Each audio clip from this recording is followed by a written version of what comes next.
دوسروں کو صفائیاں دے کر اپنا وقت ضائع مت کریں، کیونکہ لوگ اتنا سمجھتے ہیں جتنی ان کی سوچ ہوتی ہے۔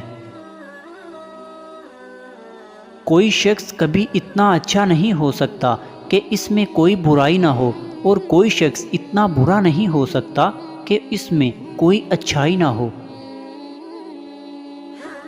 ضمیر سڑک پر لگے اس معلوماتی سائن بورڈ کی طرح ہے، جو راستہ اور صحیح سمت تو بتاتا ہے مگر اس پر چلنے کے لیے مجبور نہیں کرتا۔ کامیاب لوگ دوسروں سے مختلف نہیں ہوتے، مگر ان کے سوچنے کا انداز مختلف ہوتا ہے۔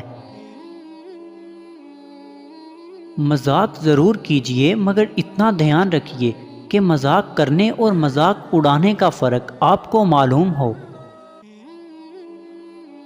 ہمیں کسی دستور کی ضرورت نہیں، کیونکہ ہمارے پاس اللہ کی کتاب اور شریعت ہے۔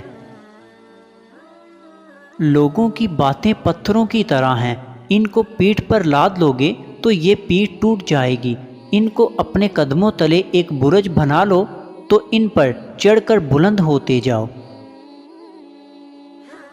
میں نے زندگی سے یہی ایک بات سیکھی ہے کہ انسان کو کوئی چیز نہیں ہرا سکتی جب تک کہ وہ خود ہار نہ مان لے۔ شکل کی خوبصورتی محض آنکھوں کو بھاتی ہے، جبکہ کردار کی خوبصورتی دلوں کو فتح کرتی ہے۔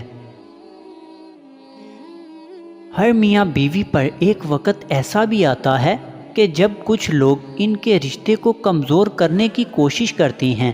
جو اس مشکل وقت میں نکل گیا وہ سکھی، اور جو لوگوں کی باتوں میں آ گیا اس کا مقدر نہ ختم ہونے والا دکھ ہے۔ جو لوگ آپ کو نیچا دکھانا چاہتے ہیں، اس کا مطلب ہے آپ ان سے کافی اونچے ہیں۔ کوئی بھول جائے تو پریشان مت ہوا کریں، لوگ تو اپنے ہاتھوں سے دفنائے ہوئے لوگوں کی قبریں بھول جاتے ہیں۔ جو آپ کے ہیں وہ ہر حال میں آپ کے ہی ہیں۔ جنہوں نے جانا ہوتا ہے وہ بے وجہ بھی چلے جاتے ہیں، جنہوں نے نبھانا ہوتا ہے وہ بے وجہ بھی نبھا لیتے ہیں۔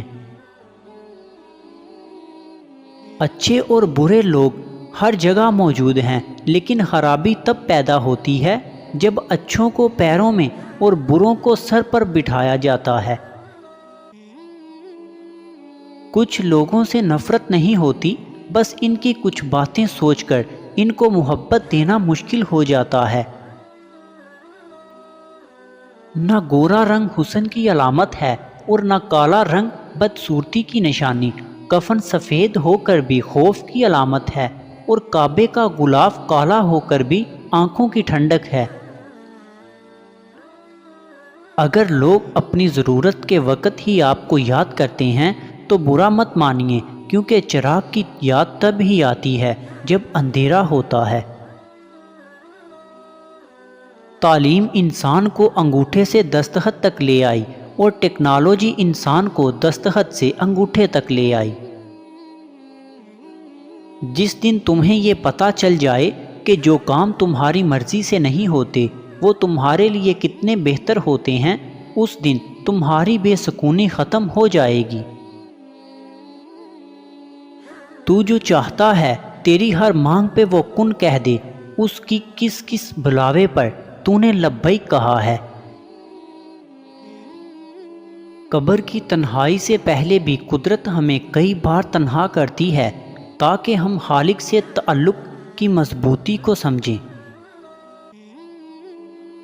لوگ جب پوچھتے ہیں کہ آپ کیا کام کرتے ہیں، اصل میں وہ حساب لگاتے ہیں کہ آپ کو کتنی عزت دینی ہے۔ اگر تم غلط کو غلط نہیں کہہ سکتے تو تم غلامی کے اعلیٰ ترین درجے پر ہو، اور اگر تم غلط کو غلط نہیں سمجھتے تو تم جہالت کے اعلیٰ ترین درجے پر ہو۔ کبھی کبھی خود سے بھی معافی مانگنے کو جی چاہتا ہے، کیونکہ انجانے میں انسان اپنی ذات کے ساتھ بہت سی ناانصافیاں کر جاتا ہے۔